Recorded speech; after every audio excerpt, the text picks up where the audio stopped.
Now, what makes your favorite JRPG your favorite? I bet your first thoughts go to characters you meet, the villains that you overcome, the foreign, beautiful, and sometimes terrifying worlds ventured to, the incredible battle systems and amazing minigames we've all wasted far too many hours on. Triple triad. But more than likely, it's the country bumpkin to Godslayer storyline so many of the best just love to draw their inspiration from. While all of those pieces are essential to the JRPG puzzle, when I close my eyes and reflect on my favorite games in the genre, it's hard not to, hear them. Now, the sword swipes, the spell cast, the numerous otaku grunts of your favorite main character, those are great, but more important than any clang or whoosh is the tunes, baby. I mean, where would Final Fantasy be without Nobuo Uematsu, Shin Megami Tensei and Persona without Shoji Meguro, Dragon Quest without Koichi Sugiyama? I dare you, double dog dare you, to mute your favorite JRPG and tell me it's as good as you remember it to be. I'll wait, but I bet you won't. Are you chicken? Let's sit down, open our cochlea, and look at 8 great JRPG soundtracks and why they impact the games and us oh so much. Cheer. And these are in no particular order before those Twitter fingers get going crazy all over these rankings. So let us begin. From Keyblades to Keytars, first up we have a clear channel favorite, Kingdom Hearts 1. Yoko Shimomura must be at the top when you consider juggernauts of video game production. From her iconic work back in 1992 Street Fighter, to her timeless piano work on Parasite Eve, to her contributions to the Streets of Rage soundtracks, Yoko has been a staple of great game music. And Kingdom Hearts, alongside other composers like Hikaru Utada, may stand as her very best work. Now, the beauty of this OST is in its versatility. I mean, one moment you feel like you're straight up in a Disney film, watching the world spin around you, moving from spot to spot, wondering what's next in that journey. Simple and Clean evokes this emotion perfectly with brilliant orchestral percussion, soaring strings and horns, and rhythmic movement that lets you know this will be one hell of an adventure. But many of my favorite pieces are the more somber and mellow. Kairi 1 is an absolutely gorgeous piece, sporting a beautiful interplay of reflective piano and a soft flute that almost talks back to the fluid melody and gorgeous chords. And then you have Kairi 2 and 3, which create an incredible trilogy of emotional storytelling through song. You can nearly tell what's happening in the game just with the music alone. I also love Spooks of Halloween Town. Captures that feeling of a Nightmare Before Christmas oh so well, with a pumping bass line, striking passage of oboe and violins, and crashes, lots and lots of crashes. So it was hard to pick a favorite between Kingdom Hearts 1 and 2, but one rules them all, a true magnum opus. And let us not forget Dearly Departed, one of the very best songs in gaming history. An absolute banger. Now we have 8 soundtracks, 8 paths, and travelers on those 8 paths. I guess that's me clunkily introducing the next game, by the way. If you couldn't tell, next up we have Octopath Traveler. And this is one of the newest entries on this list, and one that absolutely blew me away on first listen. Now, what I love about Yasunori Nishiki's compositions in this game is how well each song speaks to the personalities of each character. Like, you have Tressa the Merchant, which has such a beautiful, lighthearted whimsy that matches her personality just so magnificently. The first portion of the instrumental has this playful interplay that almost suggests mischief, while the second segment has this more optimistic yearning for excitement and adventure. Feels a bit like a Kingdom Hearts song, in fact. And then we have, in stark contrast, Olberic's theme, whose theme suggests a much darker, more fraught past. The theme starts with this beautiful string melody that tells of a man dealing with a lot of pain. I feel that. with a repeating line that descends, implying much about the loss of his king and his place to protect, but ultimately about that loss of his place in the very world. There is hope near the end of this loop, however, where timpani and other percussion alongside some beautiful brass lend themselves to this feeling of like a second chance, one for redemption that is right on the horizon. And each of the 8 playable characters follow this motif to a T. This game also has some of the best, most epic battle music ever, feeling akin to Symphony of the Night's more bombastic moments, which is some of the highest praise that I personally can lump on any soundtrack. I mean, decisive battle too, man. That opening gets you just so fucking hype. You know it's about to go all the way down, and I just absolutely loved it. It's one of my favorite battle themes ever. The rock drums and guitar perfectly punctuated by those off-kilter crashes and stabs. Whew, man, it is special. One of my favorite modern JRPG OSTs, bar none. And next up, man, I know y'all never saw this one coming. This is probably the last surprise that you expected from me. Wait. What the Oh shit, it's time to reach out to the truth. For those that don't know, that's a song playing in the background, but yeah. Anyway, Corbin from gamingbroductions here. I guess we're talking music today, huh? Persona 5 has some absolute bangers, don't get me wrong. Tracks like Beneath the Mask and the Days My Mother Was There are some of my all-time favorites. However, I've just always slightly preferred 4's OST. Whereas Persona 5 gives us acid jazz, Persona 4 on the other hand gives us more J-poppy, jazzy vibes instead. The main color of Persona 4 is yellow, and this feel-good, upbeat energy really matches that tone. Like, come on, can you really tell me you can be strolling through a quaint little Japanese town listening to signs of love, your affection, and heartbreak and not be in a good mood? Yeah, I don't believe you. By the way, the latter is the best theme out of all those. Bring your strongest persona and fight me if you disagree. J-pop can go well with a lot of JRPGs for obvious reasons. In fact, many JRPGs have at least one J-pop track in there, either for an opening or an ending theme. But in games like Persona, where they take place in actual Japanese locations, I really feel that it best fits here. I mean, you get an actual J-pop idol that joined you in Persona 4.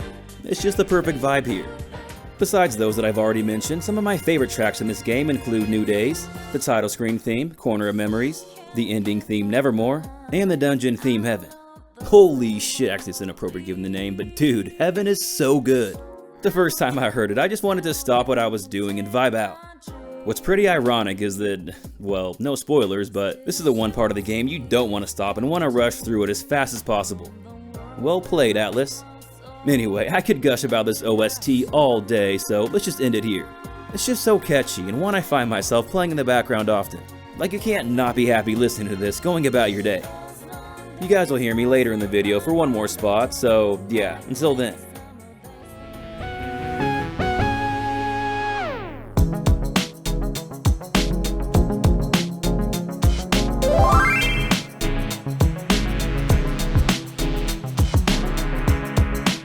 Well, that was unexpected. A pleasant surprise, though, to be visited by the homies over at gamingbroductions. If you guys aren't aware of their YouTube, it's one of my favorites on the platform. They cover all things JRPGs with a super chill, late 90s aesthetic that I also try to channel here on my own channel. So, salute to you fellas, but next time can you not just, pop the fuck up without warning? Like, let a brother know, alright? Sheesh. Now, I tried my best not to overload this with all things Square, but hey, let's be honest here. The JRPG genre probably wouldn't be where it is without the Juggernaut, especially in the 4th through 6th generations where they were peaking. And now speaking of peaks, 30 years after release, Final Fantasy VI is still way up there. Now, if you've been around the channel since at least last year, I just played Final Fantasy VI in 2023 for the first time, and I absolutely adore this game. I gushed about the music once already on that prior video, but shit, I'll be more than happy to do it again. Now, I did play the Pixel remaster, so that's my personal framework for the music, and boy, let me tell you, the remaster music is absolutely incredible. Taking what Nobuo Uematsu laid down all the way back in the early 90s, the fantastic sound team in charge of re-envisioning these classics did a masterful job.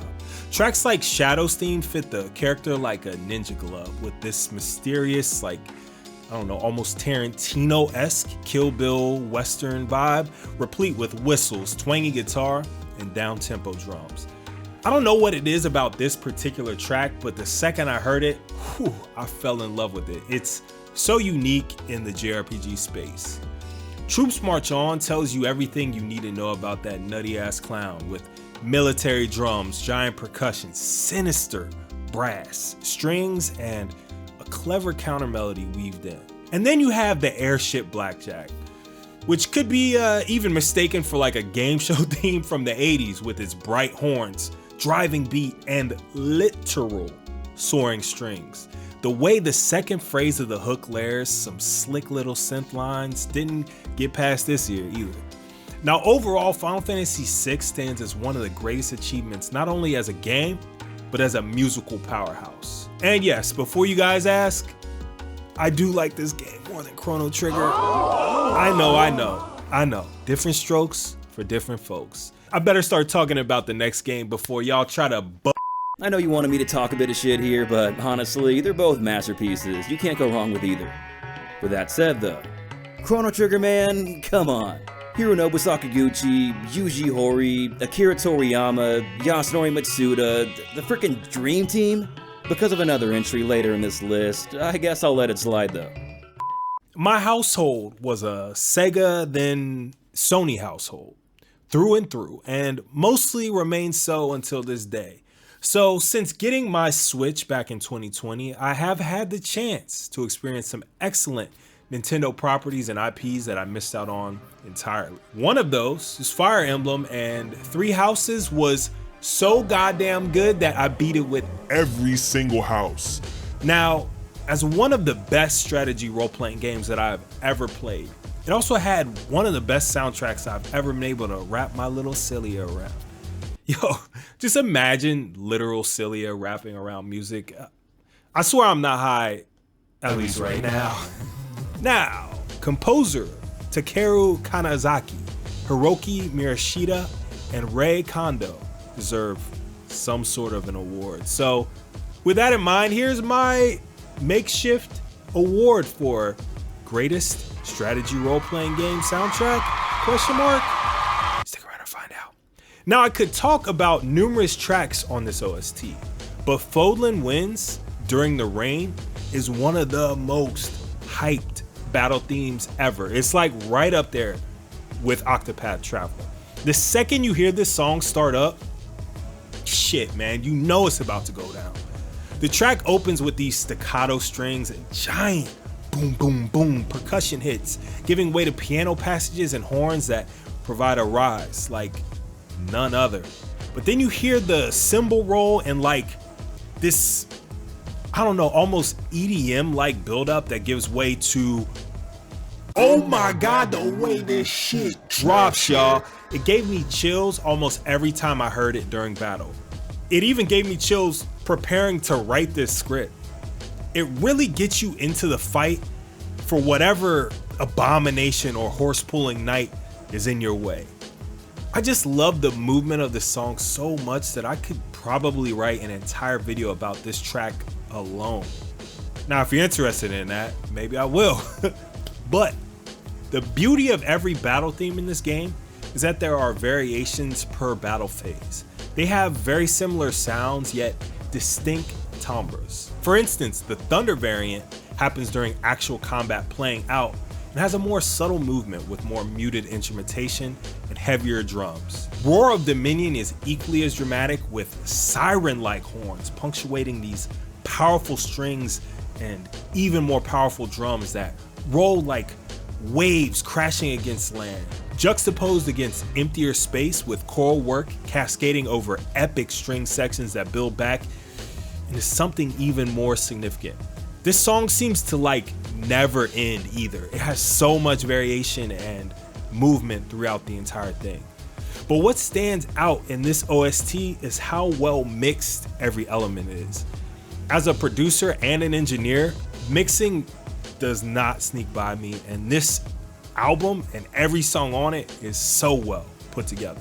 It's amazing both literally in the mixing decisions, with every instrument having its place, colossal, just reverb swells, finely honed EQ and placement, but they also do a great job of blending some genres outside of the more orchestral style. Three Houses has a banger of a soundtrack and is definitely in top 5 strategy role-playing games for me, right up there with, oh yeah, it's another Square joint. The combined might of Hitoshi Sakamoto and Masuharu Iwata gives this one a unique feel and more subtle sound in quite stark contrast to Three Houses. Yep, we're talking about the ultimate strategy role-playing game. We're taking a trip to Ivalice for Final Fantasy Tactics. Now, I genuinely love the more subtle vibe of this soundtrack. The quieter, more low-key aspects lend well to the more thoughtful elements of this game's story, political themes, and darker, more humble character moments. Now, if there's one song we can all remember from playing this game, it's the Choose Your Combatants track. Something about those opening chimes and playful, almost Celtic melody smashes up against wartime snares that almost feel like something akin to, like, I don't know, Yankee Doodle Dandy.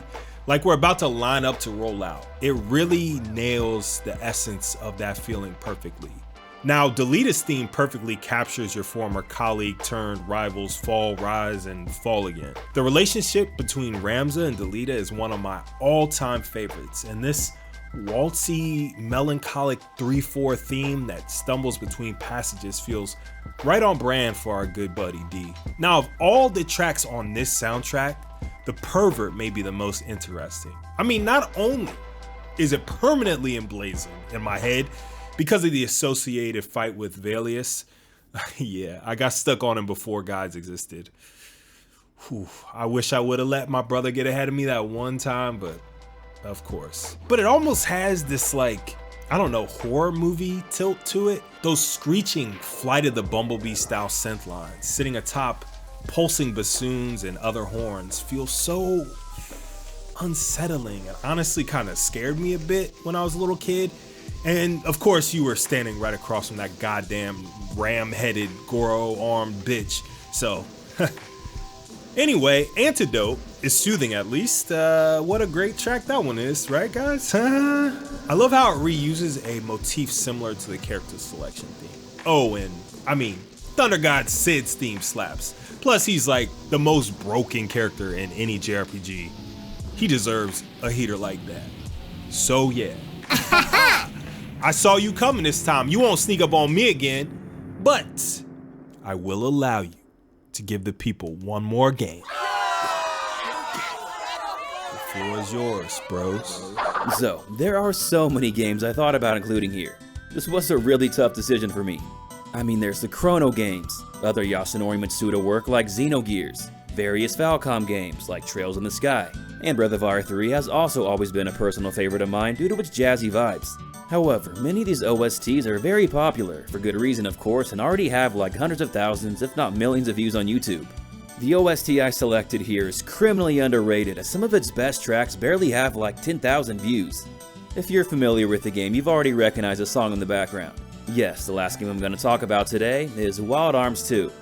Man, do I love this soundtrack. Wild Arms 1 and 3 also have excellent OSTs, but I don't know, there's just something about 2. Given the Wild West setting, the Western influence is obviously quite heavy.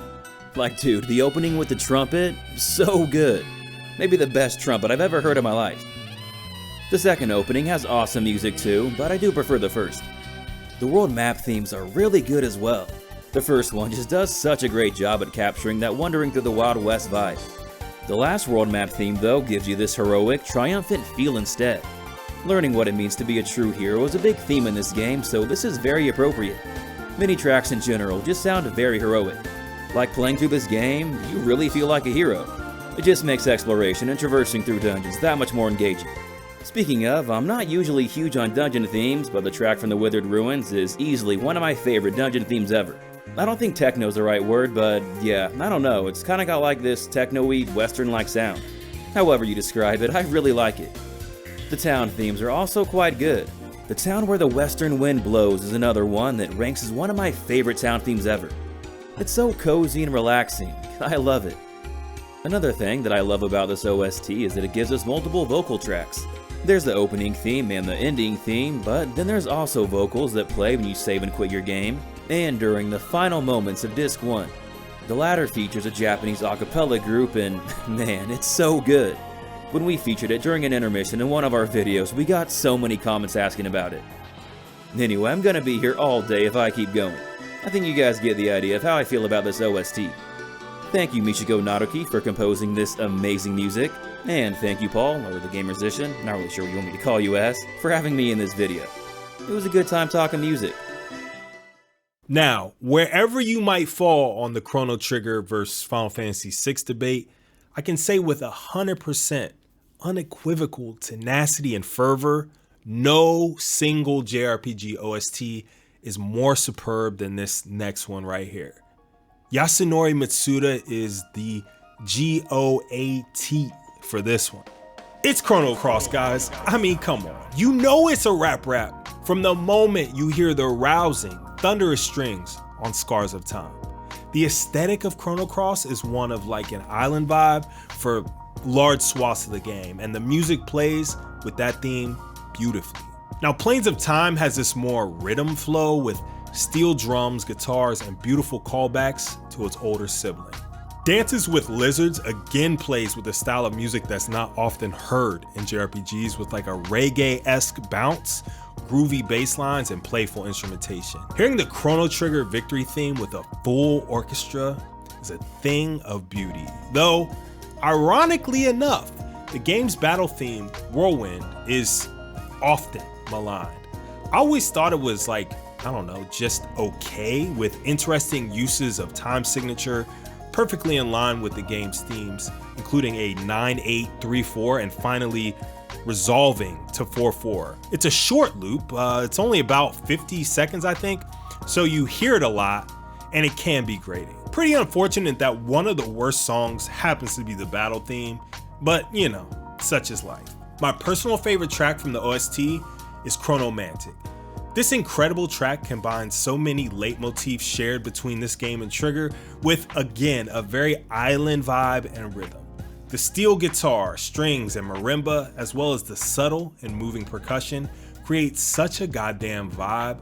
I cannot get enough of this track. One could literally sit and discuss the best songs from this game probably about forever. I mean, whether you thought Chrono Cross was a unique and powerful twist on the Goliath trigger or a weird disappointment, we can all agree on one thing. This soundtrack bangs and stands as probably the best OST of all time. Well, there you have it. Did we miss anything? And again, a massive shout out to Gaming Broductions. Now do yourself a favor and subscribe to them right now for all things JRPGs.